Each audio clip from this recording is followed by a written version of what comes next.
What's up there, beautiful people?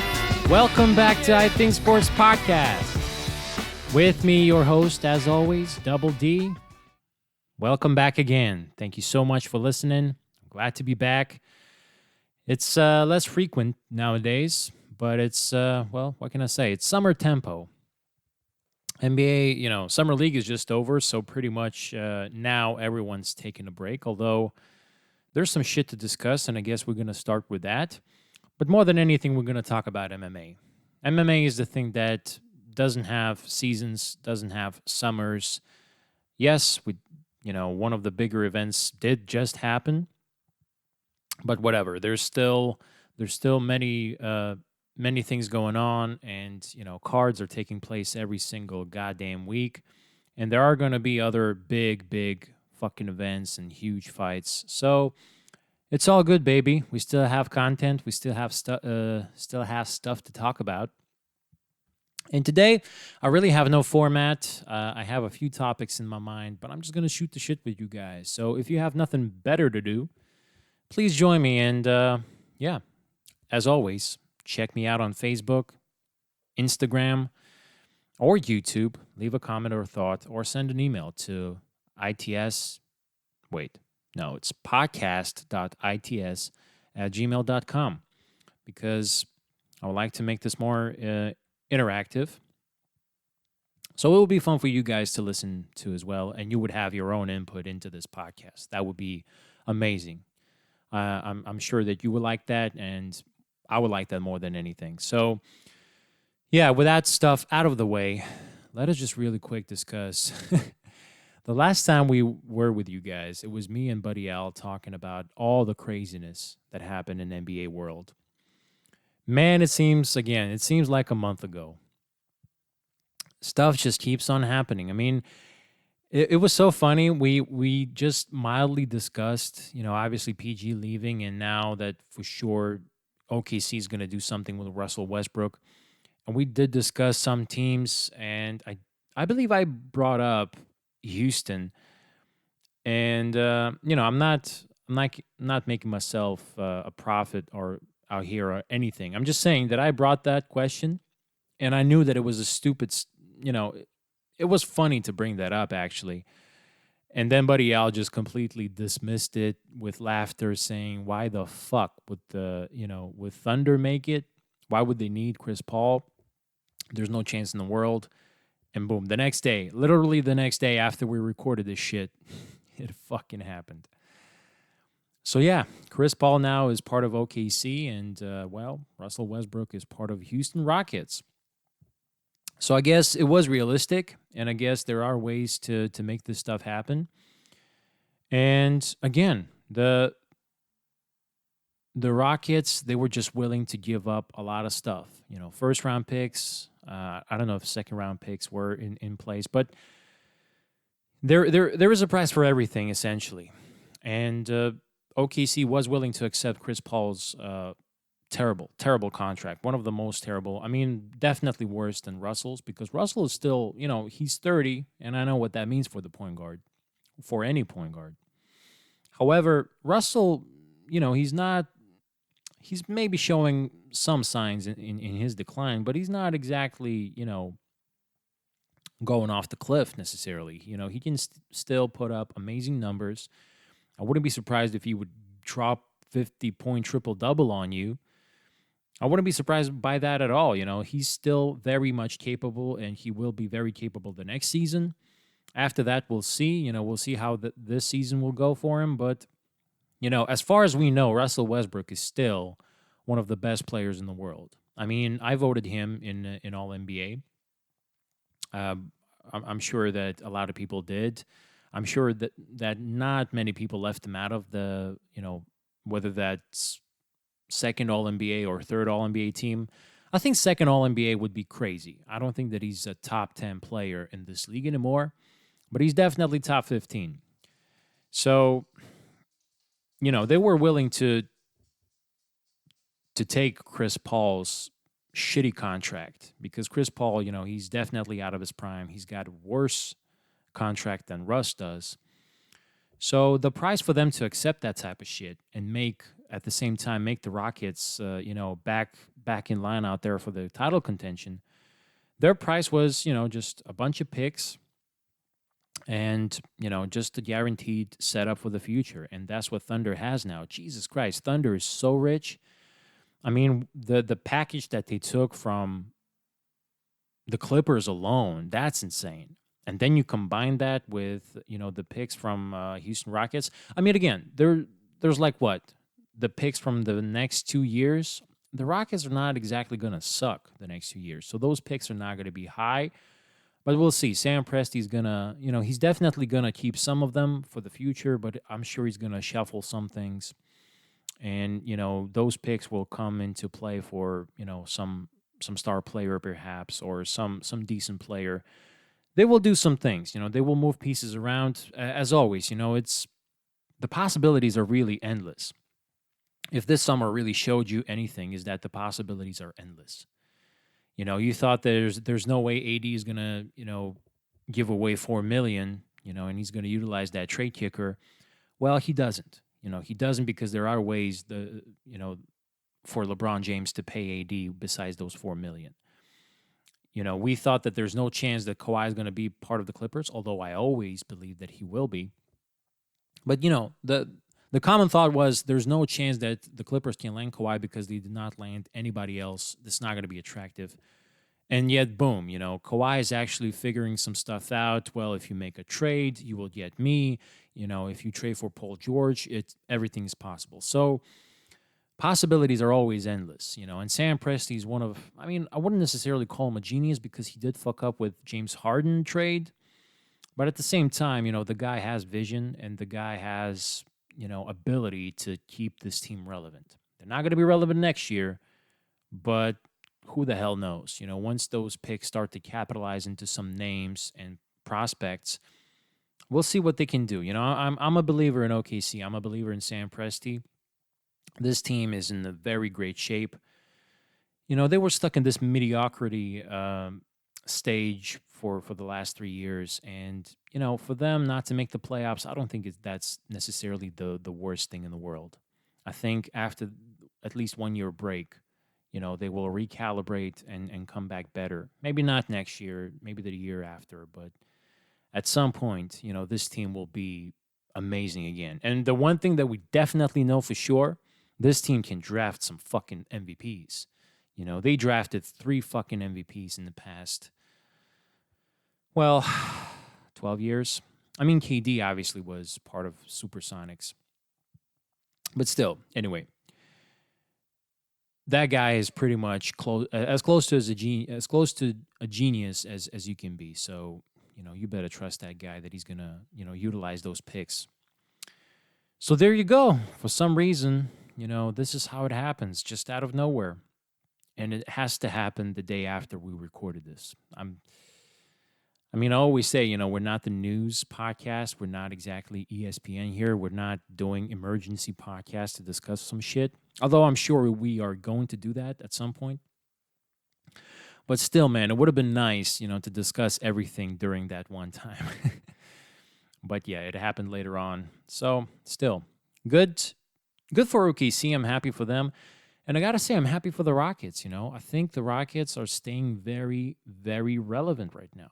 Russell Westbrook and James Harden, that dynamic worked once when James Harden was, I don't want to say nobody, but he was nobody compared to what James Harden is right now.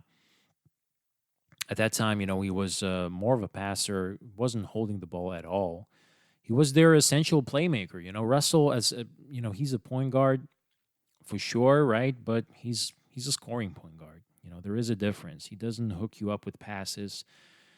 He can average 10 assists per game, no problem, but that's him really hunting for shooters and drawing a lot of defensive attention, so he can then give you a lob or give you a pass to a wide open shot, something like that.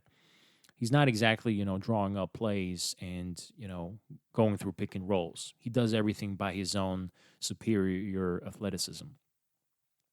So those were old days, man. What was it, like 2003, The last time they played, it had to be like 2014 or something.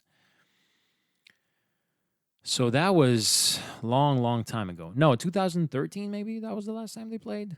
So, I mean, after that, James Harden came to Houston and became a star right away. I mean, he was already a star to making, but he just, he came out there guns blazing. And then, he pretty quickly became a superstar as well. MVP candidate, all that stuff. And now he is the MVP. So there you go. That's going to be a different picture than it was in OKC. I wonder what Mike D'Antoni's how he's gonna make it work. I really think they should consider switching something. I mean, that's not crazy breaking news or anything, but god damn it, man, are you just gonna allow Russell Westbrook just stand there and do nothing, or James Harden just to stand there and do nothing? Till this day, I remember 2018 conference finals against the Warriors. Obviously, I was rooting for the Warriors, but I was afraid of the Rockets. I was afraid of them because when they move the ball, that is the time when they kill you. And it was funny because, Golden State turned into this ISO heavy team with KD trying to do the heavy lifting. And the Rockets were switching it up. They were moving it. They were making it fun. They were involving everybody from Eric Gordon to PG Tucker to Trevor Ariza. And, Capella was still awesome, at least during that year, during that series. So that team, when they were having fun and they were just getting everybody involved, that team was very hard to beat. Golden State beat them, but barely. And if Chris Paul doesn't get hurt, I will deny that till death. I still believe that Golden State would have won, but damn, man, it would have been tough. It would have been tough. It was tough already. It took some draconian effort and some travesty from 3-point line that Houston gone through. But with Chris Paul, you can imagine that this probably wouldn't have been the case, and they just would have won. Although I deny that.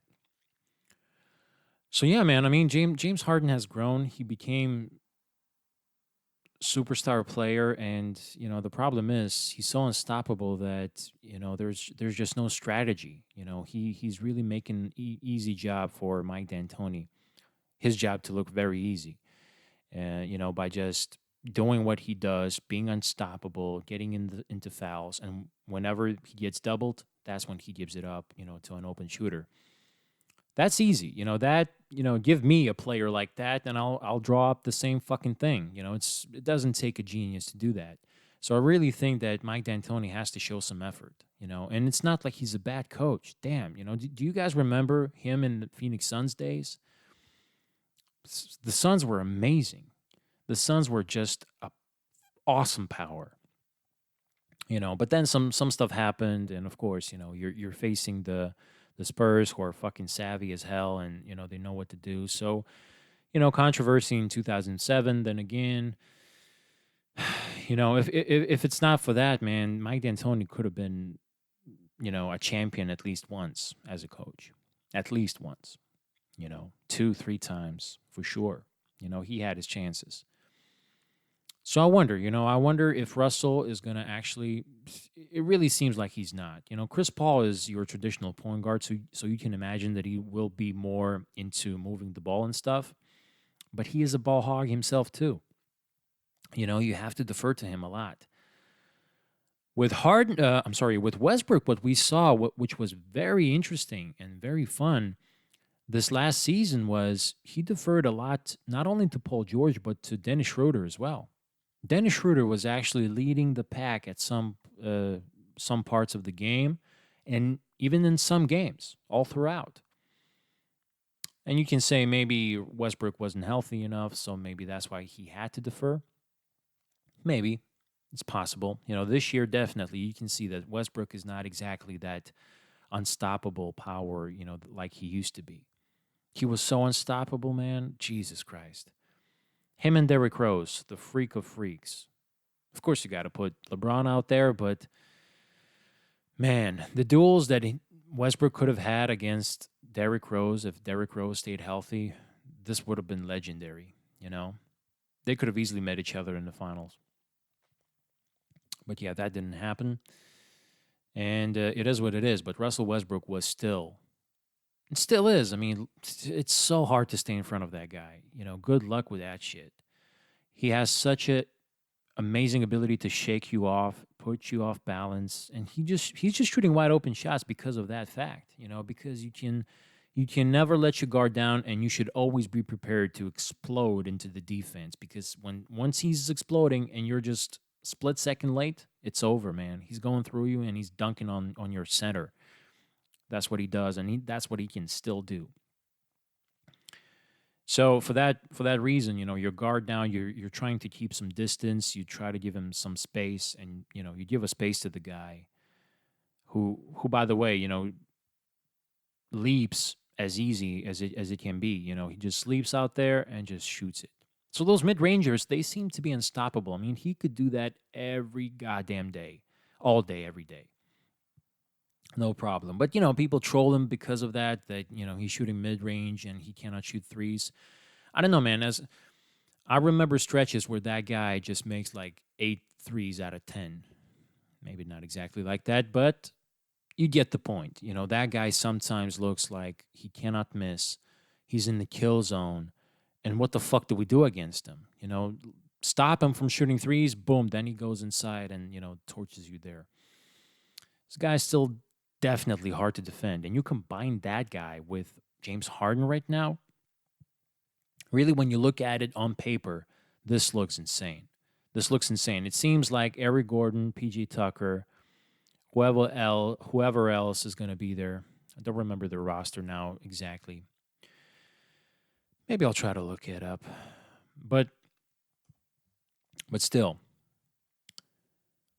those no matter who you are, you're going to have some wide open shots, you know, and you will have some time to adjust to make sure that you make it the right way. You shoot it the right way. You know, there's going to be plenty of time for you to do that because of those two guys and how unstoppably lethal they are, or lethally unstoppable they are.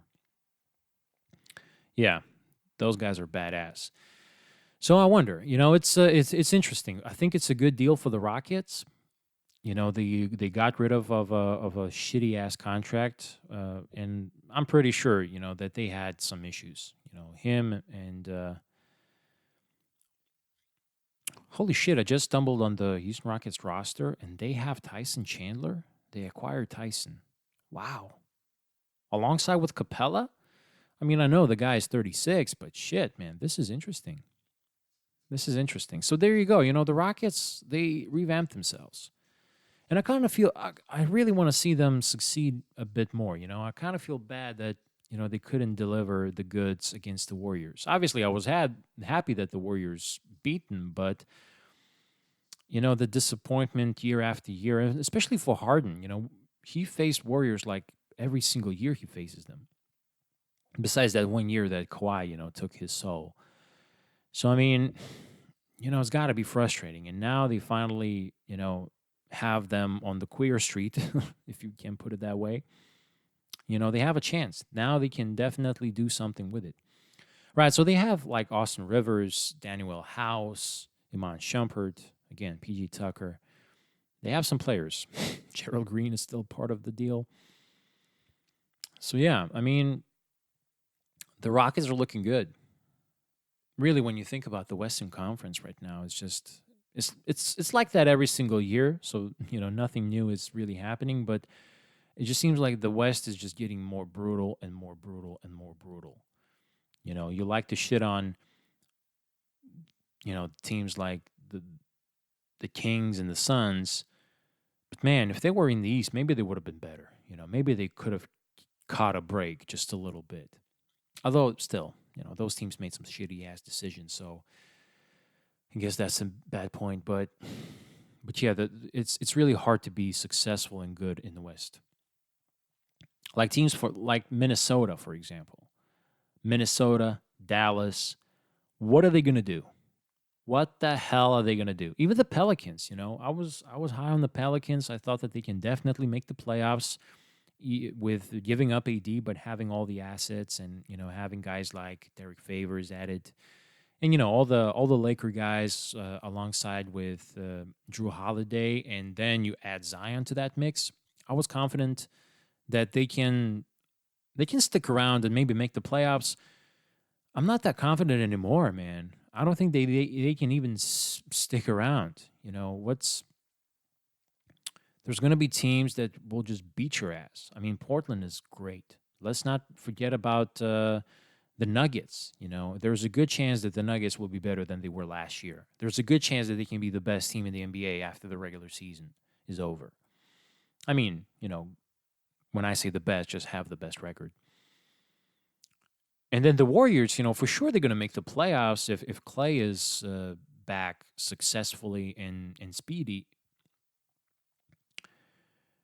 And then, you think about the Lakers and the Clippers, Dallas again in the mix, Minnesota in the mix, Utah for sure is going to be there.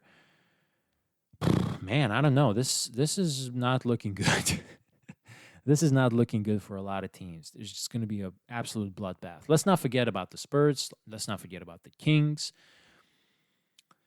The obvious teams that are definitely not going to make the playoffs, I would say Suns. But they will be better. They will be better. I think the worst team in the West next year should be the Grizzlies. Or the Thunder, actually. So there you go, those three. And I say don't forget about the Kings, but I don't think the Kings are going to make it. I don't think they added anybody really good. I don't think, again, they made good enough decisions to revamp their roster. They're just really basing everything on the linear improvement of their young squad, of De'Aaron Fox and Bagley Jr., Bagley the third or whatever. Anyway, man, good one for the Rockets. It puts them now in a place again to maybe have a home court advantage during the first round of the playoffs. I don't know where I would rank them right now. I'm not going to do that just yet because let's just wait until we're nearing the beginning of the season. But I think the Rockets should be happy about themselves, and there's a lot to be happy about for the Rockets fans. So yeah, there you go. Russ is a Rocket.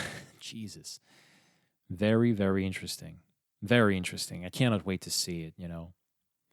How amazing would it be to see all three of those guys back again now that they're superstars, max players, all that. It would be insane. So yeah, guys, there you go. This is the biggest news, besides Tyson Chandler being a Rocket as well. So yeah, that's it. And now the dust have settled. This was the really big one more headline that we had to cover, discuss, and now we can finally take a little breather, In terms of OKC trading Chris Paul somewhere, that has been the rumor. Obviously, that has been an assumption. Apparently, they're not very successful in finding, a team who would be willing to accept Chris Paul. I think a good fit brought up by everybody's friend, Bill Simmons. I think that was a good point. Chris Paul, he could fit with Minnesota, and Minnesota could work this out. That would be interesting. I would like to see that. I think that would put Minnesota in the playoffs, at least this year. Or maybe that would destroy the team because Chris Paul will be fed up just as Jimmy Butler was with the talent, but yet not willingness to sacrifice and play day after day. You know how it is. So yeah, we'll see. I mean, Chris Paul, I guess Chris Paul's news are looming, but at the same time, they're not. According to Vogue, everything's all the talks of him being traded somewhere, they're on hold. I think parked. The word parked has been used. So I think that now OKC and CP3 expect to start the season the way they are constructed. So CP3 should be starting the season as the Thunder player. And if that doesn't happen, well, I guess we're going to have some other things to talk about. Usually some other news break out at some point during August. It was the case last year with Kawhi, the year before with Kyrie. Maybe something will happen with CP3 as well. But if not, then of course, throughout the whole season, that will be the constant topic, whether he's going to get traded at some point before the deadline. So, yeah, stay tuned for that, guys. But I guess that would be all in terms of covering NBA topics. I mean, it's fun. NBA is fun. The only concern is Zion. If you guys checked on the summer league, he wasn't going to finish the summer league because during the game that he played, he seemed a bit out of shape. He got blocked. He seemed slow. He seemed out of it. I guess he was just celebrating being accepted, by the Pelicans being number one pick and all that. But he's gonna have to, he's gonna have a tremendous pressure on his shoulders by being number one and just by being Zion. There's so many expectations from this guy. I really wonder how he's gonna handle it. Because that game that he had during the summer league was not amazing. I mean, he was showing some amazing physicality skills, but we all knew that he has that. Skills. It's not even a skill. It's just him being, fucking freak. And he's definitely that, But I wonder, I mean, during that game, he got a sore knee, and that sore knee prevented him from playing any more summer league games. So there you go. It's no coincidence. And this is my biggest concern. I don't want to talk anyone into believing that this will be the case, and I don't want to jinx anything. But, we have to discuss this. I mean, there's a huge elephant in the room. The guy is built so big. He's so fucking powerful. He has gone through so many games already as a kid, and he's going 100 and 100 more %. That guy is fucking crazy. He's putting his body on the line every single time when he's just fucking going on the berserker mode, just grabs it. Everything is maximum effort. The way he steals the ball, the way he grabs the ball, the way he fucking dunks it, the way he reacts to it. Whoo, baby, this guy he's going to be tired. He's going to be tired after 20 games of the first season. Or he's going to be hurt. It just really doesn't seem good. The last player that I saw, I mean, Russ is kind of like that. Russ is unbelievably insane and crazy. But the other guy that I saw being like that was Derrick Rose. Derrick Rose was maximum effort. And not even like that. Zion has this elevated version of maximum effort. As I said, just by the way he carries himself and the way he just touches the ball, it seems like that guy just puts all the muscle power in everything that he does. So I just hope that he chills out a little bit. He finds his spots where he needs to explode, where he doesn't, because he's got tremendous amount of potential, right? But he has to know how to use it. It's now it looks scary because everything is maximum. So I wonder if Alvin Gentry is an amazing coach. I think that he can definitely inflict some wisdom into this guy and make sure that he understands that you need to save yourself a little bit.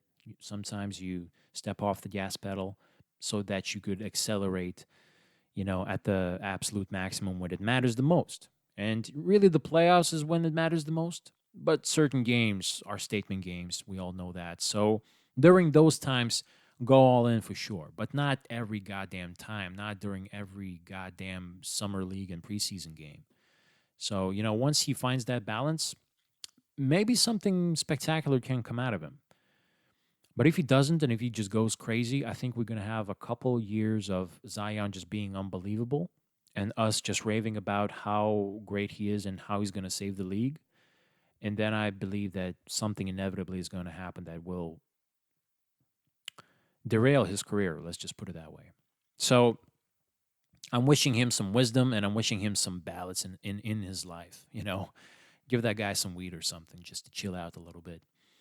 But still, that will be my concern throughout his career for sure, even though he's always healthy. So yeah, guys, I guess that would be the absolutely last topic that we haven't talked about as far as NBA goes. So let me just grab a sip of water. I'm kind of thirsty already. And we're just going to talk about UFC for the most But also, Bellator had an event that nobody talked about, nobody discussed, nobody gave a shit about. Well, whatever. We're just gonna look at some names going on the win column, and then we're gonna look what's ahead of us. So again, guys, thank you for listening. Don't go anywhere. Stay tuned. I'll be right back. All right, guys. So now it's officially MMA time. And before we jump into the current events and current MMA cards and topics, the one topic that I really want to discuss is about a fighter that I did not discuss about whatever that I did not talk about. I did not give a lot of light to this fighter enough because this fighter is amazing, proven, and gone through some tough opponents and just annihilating those opponents, no problem. In the first round, proving the greatness, and just really, being amazing at what this person does, this fighter does, but not getting enough of a shine. And there's a reason for it. To me, the biggest reason was it's a UFC fighter that fought in the most recent UFC pay-per-view. What was it, like UFC 239? Man, I always forget these events. I cannot imagine how the hell Ariel Helwani, for example, remembers, like, oh yeah, on UFC 141, John Jones beat the ass of this guy. I'm like, Jesus Christ, man, how the fuck do you remember all this shit? But some people have a knack for it. Yeah, UFC 239.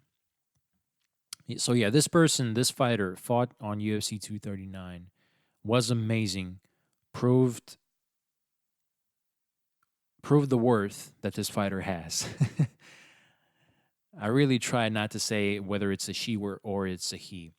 Okay, let's cut the bullshit. It's Amanda Nunes. I'm talking about Amanda Nunes, a champ, the greatest women's fighter ever, period, hands down, of course. And she didn't get enough shine. It's still about John Jones fighting Santos. Santos having some success against Jones. Jones, looking weird. This and that. Then obviously the topic of the day. And I said, to me, the highlight of that whole week was Jorge Masvidal knocking out Ben Askren, acting the way he acted, going to the stardom, essentially. Jorge Masvidal now is a star. So to me, I was so happy for him that I didn't want to talk about anybody else but him. But now it's time to talk about Amanda Nunes because, people are start to making this claim that she's the best pound for pound fighter in MMA right now. And look, I'm not gonna sit here and tell you like, yeah, for sure. And if you're shitting on that, you're stupid or whatever. I'm not exactly gonna do that. But people are shitting on it. And I don't think that's fair. People talk about pound for pound like, this is ridiculous. You cannot put women in the pound for pound, discussion because, she cannot beat any men. And look, of course, I understand that. Of course, I understand if Amanda Nunes was a heavyweight, John Jones would still kick her ass. We all understand that. But I'm just saying what, pound for pound shouldn't mean. I'm going to steal this thought from Luke Thomas, but this was exactly my thought once I crossed this pound for pound stuff. And then I've heard Luke Thomas on his new podcast, by the way. Shout out to Luke Thomas and Brian Campbell combining forces. Great duo. Love them so much. I mean, Brian Campbell is just so silly and funny. It's like a demoted version. I mean, no offense, guys, but it's like a demoted version of Fighter and the Kid. Where Brian Campbell is like this silly guy who's just going crazy with these silly statements and trying to be funny everywhere. And Luke Thomas, being this buff guy who tries to talk some sense and also tries to be silly and funny for that matter as well. So I love their new podcast, Morning Combat, I think it's called. Shout out to those dudes. But that is where I heard Luke Thomas and Brian Campbell actually discussing what pound for pound means. And I got to say, I understand that pound for pound means like, if Demetrius Johnson was the size of Daniel Cormier, who would have won? Who would win? Probably with a skill set, Demetrius Johnson would be unstoppable, the most unbeatable fighter. That's nonsense. In general, the way Demetrius Johnson fights, it's not possible for a heavyweight to fight until we're proven wrong, maybe. But there's a reason why it's stupid. What I think what pound for pound should really mean, and that's where Luke Thomas stepped in with his reason, was it's about what your skills are, what's your record, what's your competition, how well you beat them, and what else have you done. And if you look at it that way, Amanda Nunes ticks a lot of boxes. First of all, she's annihilating the toughest competition there is in the women's division, in the women's fighting ever, and she's doing that in the first round. Ronda Rousey, first round. Miesha Tate, first round. Holly Holm now, first round. All champions. And then on top of that, cherry on the top, Chris Cyborg, consensus agreed upon, greatest women's fighter ever, most dangerous women's fighter ever. I mean, her and Ronda, maybe you can put them, but I mean, Cyborg, what she can do to your face by punching you. Ronda can break your arm. Cyborg can fucking kill you, So there is a difference. I mean, Cyborg is still was that lethal chick that it was just a matter of time before she touches you and you're done. Amanda fought that chick, and it was crazy ass fucking fight. As long as it lasted, it was amazing to see. And Amanda beat her. She beat her to the punch, was faster, was more powerful, was more durable. No question, in the first round, again. And then defending the belt successfully multiple times, going up a weight class and, capturing that belt now. So she ticks a lot of boxes. The problem is that she had some issues at the beginning, but she was maturing into this great fighter that we know of right now. The only question was Valentina Shevchenko. When she fought Shevchenko, it was pretty obvious. Like, man, after that first fight, everybody believed, myself included, that if this lasted 5 rounds, Shevchenko would have beaten Amanda, because Amanda, at the beginning of her career, and up until that point, was known to be unstoppable fighter at the beginning. By the way, she knocked out Germaine de Randamie. I believe she knocked her out. So even that fight, de Randamie is like, yeah, that would be awesome. If she would hand me this chance to fight her, it would be, it would be an honor to fight Amanda again. Yeah, I guess that's the only fight that she can put up there, because shit, she's just annihilating everybody else, and de Randamie is kind of putting herself in a mix. But I gotta say, I don't see.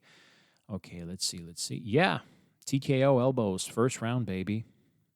This is what she used to do to chicks. A bunch of fucking TKOs, and let's not forget she's got some submission skills.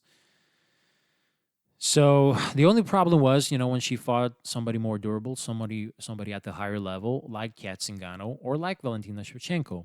The problem was that, at the beginning, she's unstoppable and just beating the shit out of you, but then it comes with a cost. She gasses, she's not as good anymore, she's not as durable anymore, she's not as lethal anymore, and you can finally start seeing her kind of, what's the word? I don't know. You can see a chink in her armor, essentially. And that was the case with Valentina fight. But then that fight was run back for a title. Once Amanda became a champion, she fought Valentina. And look, I ruled that fight for Valentina, but essentially nobody won that fight. So since Amanda has the belt, she retains it. But in my opinion, it's not like Valentina necessarily won. She was making the case that she was she had more significant strikes landing on Amanda, and Amanda did score more, but it was nothing. Two things I remember from that fight was Valentina at the first one. Valentina at the end of the fight just shaking her head, looking at at the refs with her arms wide open, and saying like, "This is kicks. This is not kicks. This is nothing. This is nothing." She likes to say that. She likes to use that S with where the should be. And she says, this is nothing. This is not kicks. Essentially saying that what she landed was more significant, and what Amanda was doing to Valentina was just, touching her with her legs, just trying to score. Look to be more, productive striker, but not significant striker. I guess that would be the point. Focusing more on the quantity, not on quality. So Valentina felt like she, was more significant, and I kind of agreed. I was willing to give that fight to Valentina, but really, it was a split decision. It was just nobody's game. The second thing that I remember from that fight, and that is the most impressive thing that I still remember to this day, it was Amanda Nunes gas tank. For some reason, just out of nowhere, she became durable as hell. So durable and that she was so confident. I remember in between rounds, she's sitting on a stool and yelling at Valentina, "Yo, let's go!" And that was like between the third and fourth round.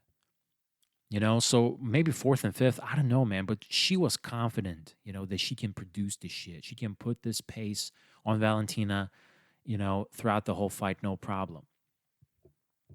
That was impressive. And by that alone, Amanda, in my eyes, also deserves. Again, it was pretty tied. But in my eyes, showing that she has no chink in her armor anymore, that was good enough for me to say she deserves to be the champ and retain this belt. That was very, very impressive. And ever since then, she beats Raquel Pennington again for 5 rounds, nonstop beating. Raquel had no business being there. Then she knocks out Cyborg, and now she just annihilates Holly Holm, no problem. So her resume is unbelievable. It's pretty goddamn impressive. And most especially, a lot of first-round finishes. This chick is finishing everybody left and right. So in terms of skill set, in terms of what she can do, in terms of the way she puts it all together and who she did it against, to me currently, Amanda Nunes has to be a top 3 pound-for-pound fighter. No problem. I have no problem saying that. To me, still, the greater fighters are Jon Jones and Daniel Cormier. And that's the only problem why Daniel Cormier probably will never be pound-for-pound king. Although, to me, he is a bit more impressive. But, it's just for that reason alone. The top 2 fighters, pound-for-pound right now, are the 2 guys that fought against each other twice. And so it happens that one guy lost. Jon Jones, I think that Daniel Cormier is the pound-for-pound king right now for only reason that he is a champ. He went up a weight class. He did great things. He did absolutely amazing things. He did the maximum in both weight categories, in 2 weight classes. Jon Jones still hasn't done that. If he does that and if he's successful, he doesn't even need to win a title. If he goes up there at the heavyweight division and beats who he could beat, like Junior Dos Santos, and then he beats Francis Ngannou, for example. Shit, man, that's it. You gotta crown him as the greatest because he's done it everywhere. Everywhere he goes, he's fucking great. And up until now, we can have that assumption because of what he did to somebody like DC, who has been fighting a heavyweight before and now is a heavyweight champion as well. So we can kind of have this assumption like this would be the picture of what he would do against, heavyweights. But it is still a different game. Jones would be different, and DC would be different at heavyweight too. He's got a lot of power, way more power. So until we can make that statement, I think, that prevents Jon Jones from being the absolute king, because now it's pretty much a must to have. If you want to call yourself greatest of all time, you pretty much have to have greatness in multiple weight classes. Even Anderson Silva had it, He fought Forrest Griffin, former champ, beat him real nice. Dan Henderson he fought, although Dan Henderson is really more middleweight than anything. But, my point is he did some stuff. He did some stuff, and he was looking great and amazing. So I think that's what prevents Jon Jones from that conversation. And for now, I would rank DC number 1. And Amanda would be number 3. And I'm not saying that if Amanda, like, who would you say is number 4? Probably Khabib at this point, right? I mean, the guy's undefeated, but hasn't done in two weight classes. So I would put him just a bit notch below Amanda. But I'm not saying that if Amanda was at Khabib's weight, she would beat him. This is not what we're talking about. Again, pound for pound should not mean the old school way of thinking. Pound for pound should mean that in terms of the skills, and Khabib has his flaws, in terms of competition, maybe Khabib has a bit of an edge out there. And in terms of longevity, the record, and everything, again, Khabib kind of has edge out there. But also, have you done it in multiple weight classes? I think has to be put out there too. Which again, Amanda has edge over Khabib. Then you have to look at those things, put it all together, and call it pound for pound list, discussion, criteria, whatever. I don't give a fuck. But it shouldn't mean this old school way of thinking where, especially the way women's MMA is looking right now. It's pretty badass, it's pretty high quality. Although right now, after defeating all these champs, I don't know what Amanda does. And apparently she wants to pretty much retire really soon. And I think that would make sense. I think that would make sense that she should retire real soon. Because let me just see who's in her division. I mean, there is Caitlin Vieira, right? That is. Where is Tatiana Suarez? Aspen Ladd, Jermaine Durandamy, Yana Kunitskaya. Well, just some up and comers, but it's nothing serious, nothing too crazy. So there you go. Yeah, where the fuck is Tatiana? Because I thought she could be the next in line, somebody like her. Anyway, spending too much time on this. But you get the point. And now currently we have, all right, so we have DC as number 1. We have John Jones as number 2. And then Khabib is number 3. And then Cejudo is in number 4. Disagree with that. I think Amanda is greater than Cejudo. Although Cejudo has a pretty spectacular record himself. And obviously he is a champ as well. But to me, Amanda Nunes, there's, it's not crazy to put up there because she's spectacular fighter, and she should be way bigger star. Now that's another question. Why she's not a star? Well, people just don't like her that much. Whatever. That happens to the great ones. That happened to Anderson Silva, and that happened to Demetrius Johnson. And I think the shitting on part on her, not appreciating her, is really because she beat some sweethearts. She beats Misha Tate, captures the belt from her, and Misha Tate, she's just a sweet, hot, fighter, sweet person, and I would say the hottest fighter out there. So pretty much a sweetheart of this whole thing, and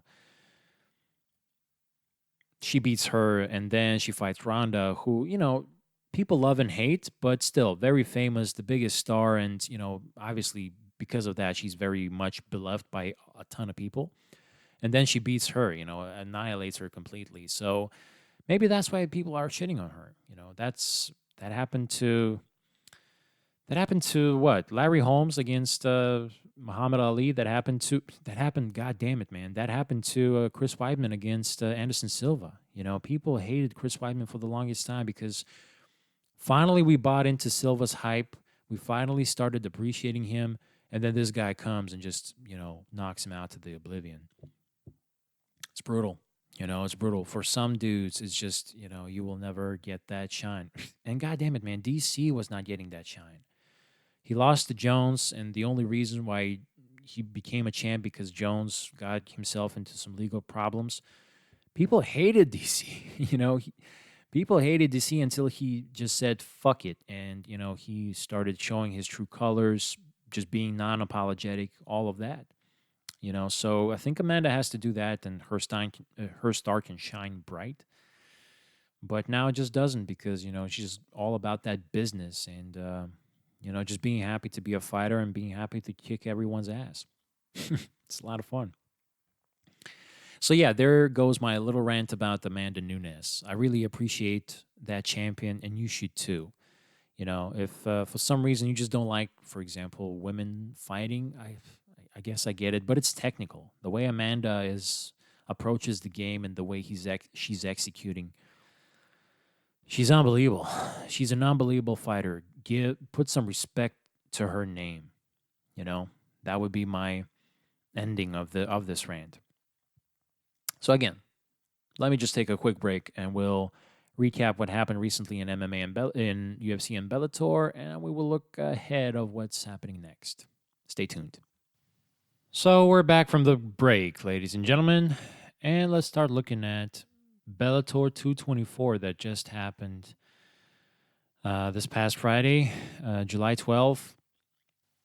Yeah, for some reason, not a lot of people discussed this fight, and as I said, not fight, but fight card. Nobody really gave a shit uh, of what happened here. But man, I gotta say that I thought that there were some interesting fights. I did not watch them either. I gotta say, but Julia Budd against Olga Rubin was a good one. I mean, Rubin was undefeated. Julia Budd did beat her in the first round, body kick and punches. Yeah, so wasn't that competitive. I mean, Julia Budd is a badass. Julia Budd is a very good fighter. Notable wins are all right. Well, nothing crazy. She did win against Jermaine Durandamy. Okay. Did lose to Amanda Nunes and Ronda Rousey back in the Strikeforce days. But she's been a Invicta champion, Invicta queen, and now she's a queen in Bellator. She's a badass fighter. Those only losses are to Amanda and to Ronda. At the age of 36, it would be nice to see her, getting that crack at the UFC. But I guess she's happy where she is. She's still keeping her belt. So yeah, that was a nice one. Main event of the evening, a bit interesting, but even in Bellator, women can headline cards. If those women are somebody like Julia Budd, and then Rafael Carvalho fought Chidi Njokuani. Good fight, but I mean, good fight on paper, but it went to a decision, unanimous decision, won by Carvalho. So there you go. That was an interesting fight. Juliana Velasquez against Christina Williams. I'm not even going to pretend that I know these chicks. I mean, Juliana Velasquez, I've heard of her. Well, let's see. She's undefeated.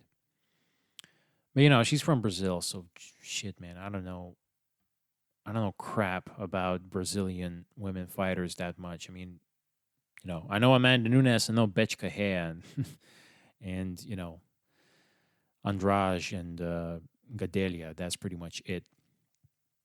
But then also the first fight of the main card was Ed Ruth against Kichi Kunamoto, and that did not go too long. Lasted 2 rounds. Ed Ruth knocked Kunamoto down with knees and punches. So yeah, interesting fights. Nothing to knock you over your socks, but I thought it was an interesting card that if you had nothing better to do, you could definitely check it out, and you should be entertained. And I think this was entertaining. Not a lot of decisions, at least in the main card, just one with Carvalho and Njokuani. So there you go. I thought it was fun.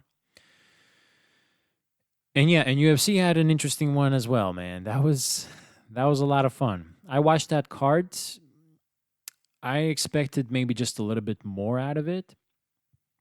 But despite the fact, it was very entertaining. Very, very entertaining. Taking place in Sacramento, California, kid fighting there.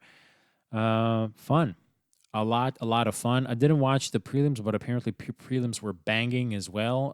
Most notably, just Team Alpha Male guys winning it. Andre Feely, I guess, had a spectacular performance. Yeah, it started kind of shitty. I mean, Marvin Vittori against Cesar Ferreira wasn't that interesting.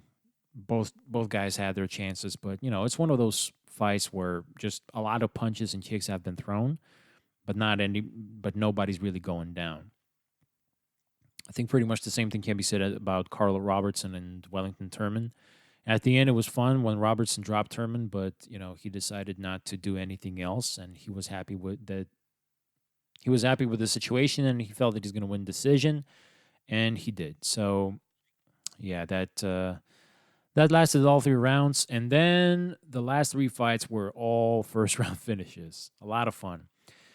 Fairly quick ones, I gotta say. Josh Emmett against Mirsad Bektic. Even this one, I felt, I don't know. I mean, Bektic was trying to survive. Both dudes are lethal striking in striking. Both dudes are powerful. Pack a punch. And Emmett dropped him like with a stiff jab or straight right. I don't remember now, but I felt like it was just a stiff jab that dropped Bektic. Because I did not look at the fight at the time when I did not look at the TV at the time when the knockdown happened, so I had to rewatch it, and I didn't see anything significant that could have dropped Bektic, and knock him out to the oblivion. So Bektic dropped. Definitely, he was in all sorts of trouble. Definitely, but I felt like, man, he was still trying to scramble and survive. But yeah, the refs were not about that, man. They were stopping these things quick. And the same thing can be said about Uriah Faber against Ricky Simon. Very quick stoppage. Uriah dropped him, and man, how good he looked, right? Gotta say, I'm happy for Uriah. Very happy for Uriah Faber. I'm a huge fan of his. And you can definitely say that he's older. You can definitely see it. He's not as, he used to be so just, all his muscles were just full of energy, full of water and fiber. And now you can see that some of those muscles are a bit soft. He's been looking a bit soft around the waist, and his arms are not as, stiff as they used to be. Stiff in a way that they're actually, very muscular. So yeah, you can see that Faber is older, but still, he looked good. He moved well. He almost got himself into some trouble. I mean, Ricky was very, very aggressive right from the start. Throwing all sorts of crazy shit. So Uriah had to do some surviving out there. It seemed like he was put in some trouble, but he capitalized on Ricky with his usual punch. Nothing too crazy. Overhand right. Uriah is good with that shit. Really, to get caught by that, it's not a good look for Ricky Simon, I gotta say. He should not get caught by something like that. I mean, that's Uriah Faber's, go-to move, really. That's the only way he can get to a knockout. And that's exactly the way he caught Ricky. And yeah, that fight got stopped. And again, I felt like Ricky was trying to survive, was scrambling and doing a good job. Of course, he was put in a lot of trouble, all sorts of trouble, but he wasn't, he was trying to survive. So I don't know. I have to rewatch it, but it seemed really quick to me. And the one that was definitely quick was Jermaine Durandamine against Aspen Ladd. That was a fuck up, man. I don't know. Herb Dean, sometimes it's hard to find balance for these refs. Jermaine just drops Aspen in 16 seconds and just follows up. She was about to follow up with the big one, big left uppercut, almost left punch, essentially. But I don't think she hit Aspen flush. I think she hit her somewhere in the shoulder. So she did hit her head, but the biggest power was absorbed by the shoulder, and then she tried to follow up, but Herb Dean was quick to stop that shit. I don't know, man. I don't know. There's all sorts of speculation that Herb was looking after Aspen because she was so super dehydrated, barely made the bantamweight, weight and all that. I don't know if the ref should put that shit into consideration. It's a main event of the evening. People want to see something going crazy. It's a big fight. If Aspen wins, she for sure is going to get her title shot, I would think. And if Jermaine wins, she has her chances too. But, so anyway, stakes are high here. And, just to not to give a girl a chance right after the first punch, it seemed too quick. It seemed like, we could see something more. That's what people pay attention to. And that's why Aspen, really makes all this fucking weight go goes through all this fucking camp, so she could actually, you know, do something with it. She could, you know, it's a fight. You will get in trouble sometimes, but you know, you also can get out of the trouble and, you know, finish your opponent. You know, we have seen this happen. So I don't know. You know, Herb is just trying to find that balance. I mean, there were times where he did not stop the fight where he should definitely should have. For example, Luke Rockhold against Chris Weidman, that was vicious, you know, and Herb was right in front of that beating, and you know he wasn't. He decided to still let it go. And out here, you know, he just immediately pulls the trigger and stops the fight. So it's a tough job for the ref, you know, making decisions so quickly. But this one seemed very, very blatantly, crazily too early. I don't know. So yeah, there you go. Well, as I said before, Jermaine after this win, you know, she apologizes to the crowd. The crowd is booing her, and even Michael Bisping is like, "Yo, stop fucking booing her." You know, the ref stopped the fight, so you know it's not her fault. It's not nothing. You know, she's a fighter. She did what she was supposed to do, and you know the ref just stopped it. So stop booing her. And yeah, rightfully so. I mean, the randomie was trying to, you know, apologize and all this and that, but you know, she should definitely not have to do anything. You know, she dropped Aspen, most definitely would have finished her because she did seem in trouble. The way she dropped was, you know, was not looking good, and you know, the randomie is lethal striker. Although she did miss that one follow up punch, you know, if she landed that, that would have been over. But I guess the way she wound up on that punch, it seemed like, oh my God, if this lands, Aspen is going to be just completely, she's going to be in a coma, you know. But it didn't necessarily land, but Herb already made a decision like, holy shit, she's about to, you know, completely knock her out. I got to stop, you know, I got to rush to this. And once he rushed, I guess he just, you know, couldn't stop himself anymore, but to stop the fight itself. Maybe something like that happened because yeah, it did look scary. You know, after she dropped Aspen and the way she just was preparing to, you know, knock her head off, it did seem like we're gonna see something brutal right now. But she kind of missed, so that kept Aspen still conscious and obviously very upset that Herb stopped the fight and the fans as well. So the randomie now, man, she could fight Amanda. I would like to see that fight. And I'm sorry, guys, before I mentioned Tatiana Suarez, I mean, scratch that shit. That's how little I know sometimes about these chicks. I need to fact check some things. And yeah, Tatiana is at 115, which is strawweight division. So she's not a featherweight by any means. So yeah, scratch that shit. I think it's the randomie or nobody else really. So yeah, there you go. This is what happened. I mean, to me, the biggest thing for the past 2 weeks was, you know, the continuation of the story between Jorge Masvidal and Ben Askren, the way Ben Askren accepted the beating, you know, saying essentially like, yeah, you know, talk some shit, antagonize a lot of people, so I guess I deserve all this backlash because now I finally lost, you know. So yeah, it's it's fun. I love both of those dudes. You know, I don't mind Askren. I just hate that he beat Robbie Lawler, who I like very much. But I'm happy for Jorge that he beat him.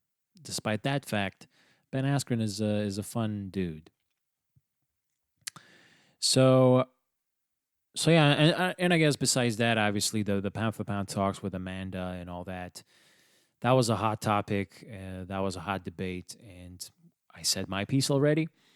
The other thing is Uriah Faber and Henry Cejudo. I guess that matchup can potentially happen. It gains some traction, you know, from the fans, from the media, from experts and former fighters. Yeah, people kind of dig that matchup. You know, they dig that matchup. They dig the history between the guys. I don't know. It looks insane to me. I mean, Uriah Faber jumping the queue against everybody now and fighting Cejudo. It seems absolutely insane. It's not like Faber did not have his chances.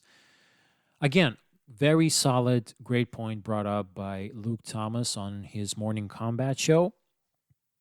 Was that dude, you know, they were comparing this situation with Michael Bisping's situation. Michael Bisping got Luke Thomas said it. Michael Bisping got his belt from short notice, filling in the card against Luke Rockhold.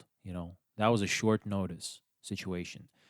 So I guess if if Cejudo is scheduled to fight somebody at bantamweight and that somebody cannot make it, that's when you call Uriah and say, "Hey, do you want to do this?"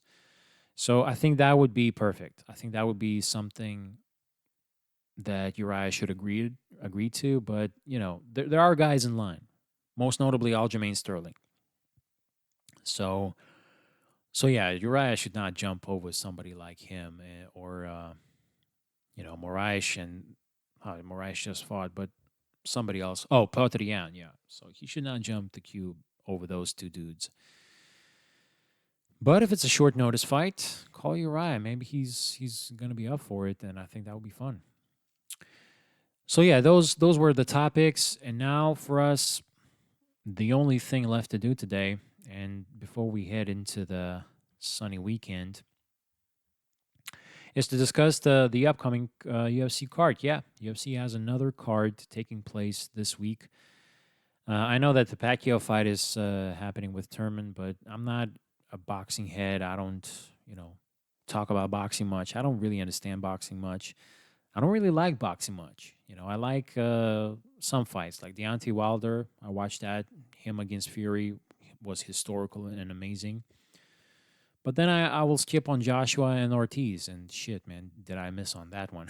So, yeah, I'm not exactly a boxing head, I guess. So I'm not going to discuss that. I'm an MMA head, so I'm going to talk about this upcoming MMA event, which is, I got to say, it ain't that bad. It's not banging. No, no stars, no superstars, not many, known star names, kind of. Not many of those. But a good quality of fights. Besides Greg Hardy fighting, there are some good quality dudes squaring off against each other. So it should be a good one. I will definitely check this one out, and I advise you to do the same thing. So let's just take a look at it. So yeah, starting from the bottom, going to the top, right from the get-go, we're starting with Andrei Arlovsky against Ben Rothwell. Boy, oh boy, this should be a fun one. Both guys can crack. Both guys are entertaining, fun fighters. But you know how it can go with these heavyweights. If it doesn't go at the beginning, usually it's a boring ass decision. It's a boring ass fight. I mean, Andre is still goddamn doing this thing. How the fuck he's? Let me check. Oh, he's 40. Okay, well, heavyweights, they tend to get into their prime at the age of 35 usually.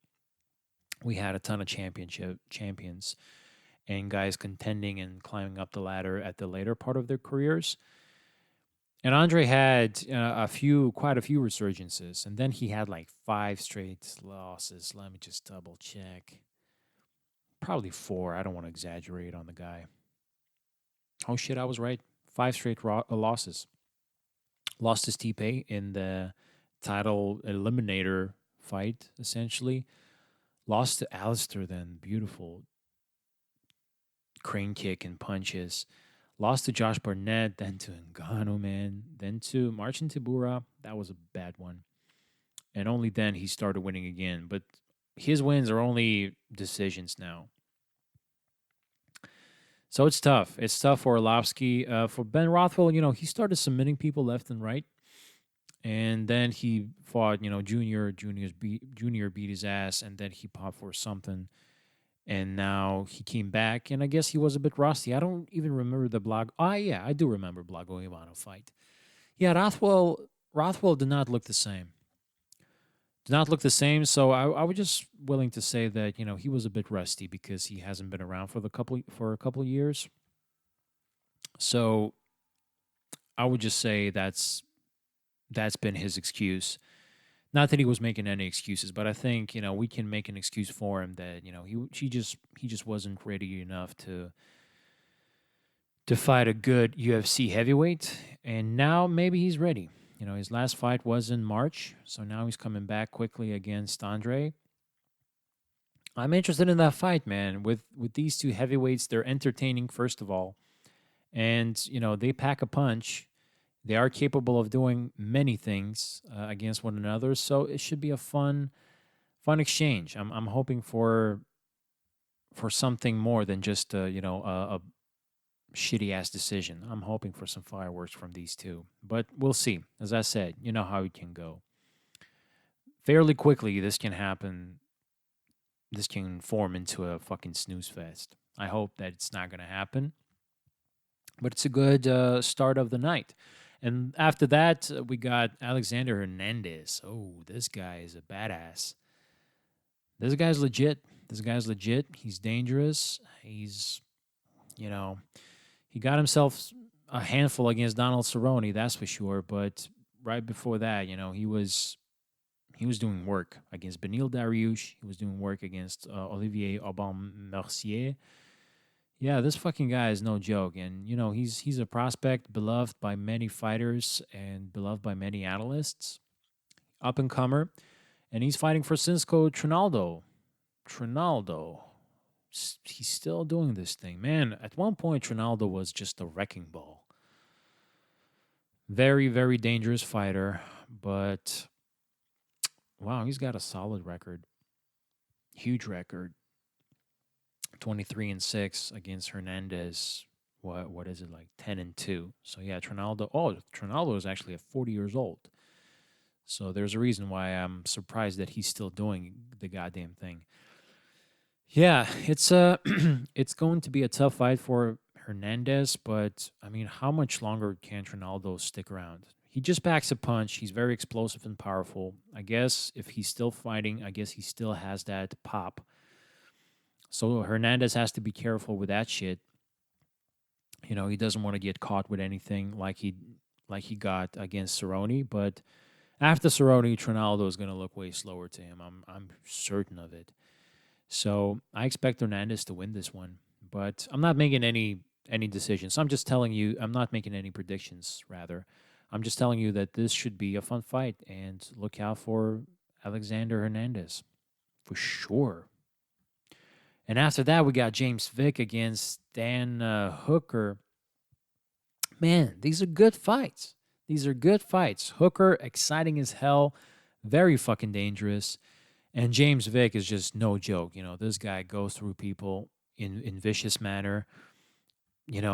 Submissions, knockouts, you name it. This guy has it all the skills. And, Dan Hooker pretty much has the same thing. So to me, it's almost like they're mirror images of one another. But Hooker has a tougher career. He has been through some peaks and valleys. Vic has been just fucking solid. He's been amazing, winning a ton, and actually putting himself in quite a. He has been putting himself in the title contention talks. But then he started losing for some reason. He got exposed by Justin Gaethje. Gaethje knocked him the fuck out very viciously in the first round. And then he fights Paul Felder, loses that decision, unanimous. So he's a bit of a slump right now. But, still, despite all that, very dangerous fighter, still young, fairly young, 32 years old. So, and he's fighting Hooker, who's 29. So both guys in their prime. Yeah, this will be fireworks. I'm rooting for Hooker for some reason, but Vic is he's a bad motherfucker. That dude is a badass. Then it gets even more interesting. I guess. I guess you can say that. Juan Adams, or Juan Adams, will be fighting Greg Hardy. The notorious. He's legitimately notorious. This guy is notorious for sure. Notorious for his life essentially outside of the octagon and outside of, former NFL player, got himself into some domestic violence charges and suspensions from NFL. And NFL kind of kicked him out. I guess that's the story. I don't even know exactly, but, he's got a history of some bad shit done to his wife or just girlfriend, I guess. And, UFC said, we don't mind that shit. We'll take him. And now he's fighting and he's having a lot of success. A lot of success. He was disqualified against Alan Crowder for illegal knees. I don't know what the fuck he was doing there, but whatever. Whenever this guy steps up, he knocks dudes out. His record is 4-1, but really, Alan Crowder, he was beating him nice. Actually, I don't remember now. Maybe he was losing. He was actually very tired in that fight. Yeah, I guess I remember now that there was a lot of speculation that he just landed that knee just to get himself out of this, and that was over. So that probably would have been his first loss, no matter what. But all of his 4 wins were knockouts in first round. This dude he packs a punch. He's fucking lethal. You know, the fact that he punched or assaulted his girlfriend, this big fucking gorilla who just knocks heavyweights out in fucking C.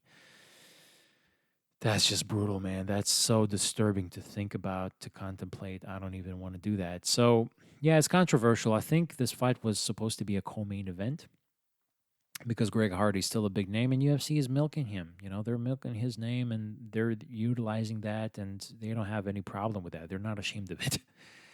But yeah, thank God this actually got just a little bit demoted.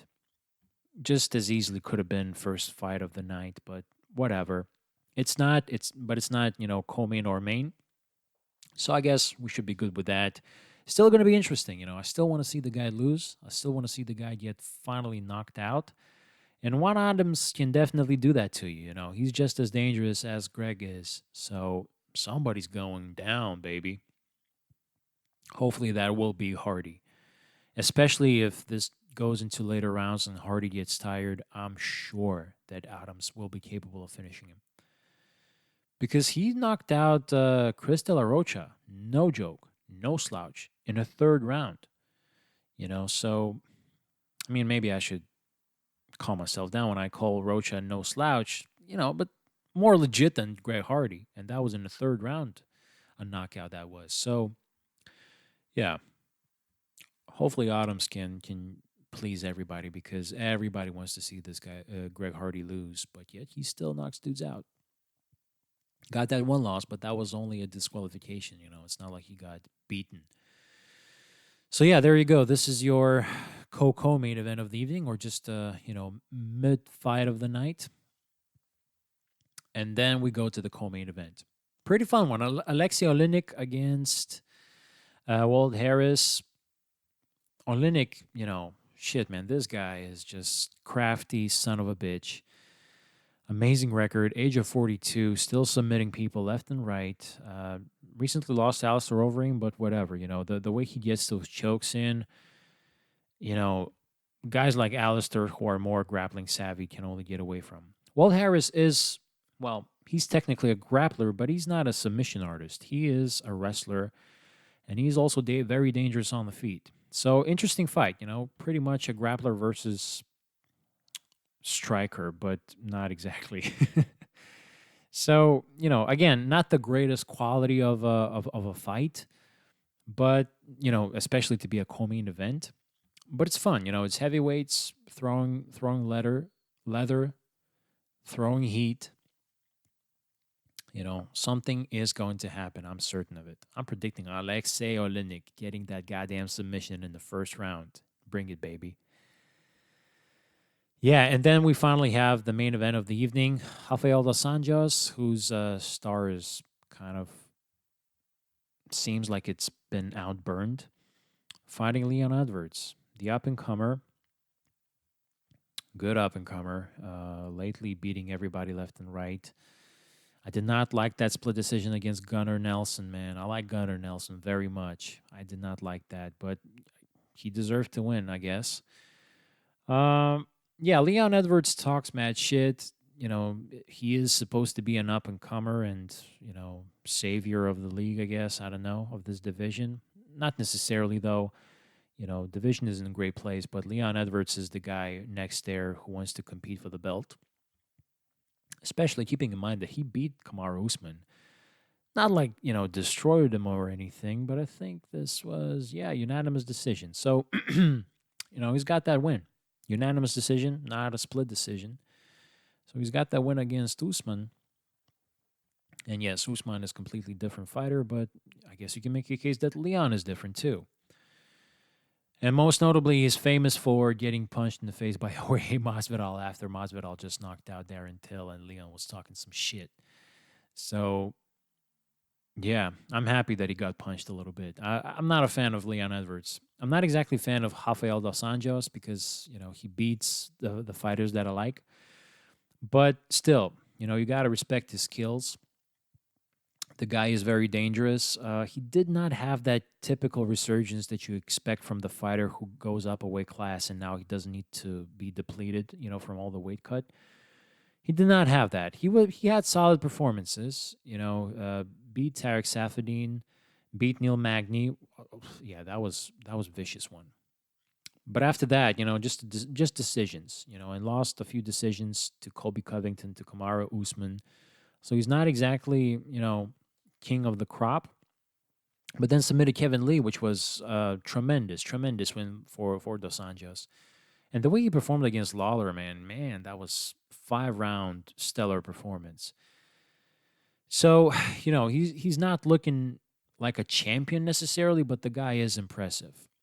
And I got to say, I don't see ways that Leon can do something to Dos Anjos. I definitely don't believe he's going to knock him out. Leon is capable of doing that, but yeah, more than anything, Leon just gets you to decision. He's not going to submit Dos Anjos. As I said, I don't think he's going to knock him out. He might be good enough to get a decision, but Dos Anjos is he's very aggressive, puts a pace on you. He's relentless, and, he's very dangerous. You have to be cautious when he's in attack mode. So I see Dos Anjos winning this one, let's say, submission 3rd round. Yeah, hopefully that happens because, as I said, I'm not a fan of Leon Edwards. So, yeah, hopefully Jorge can talk some shit after he loses.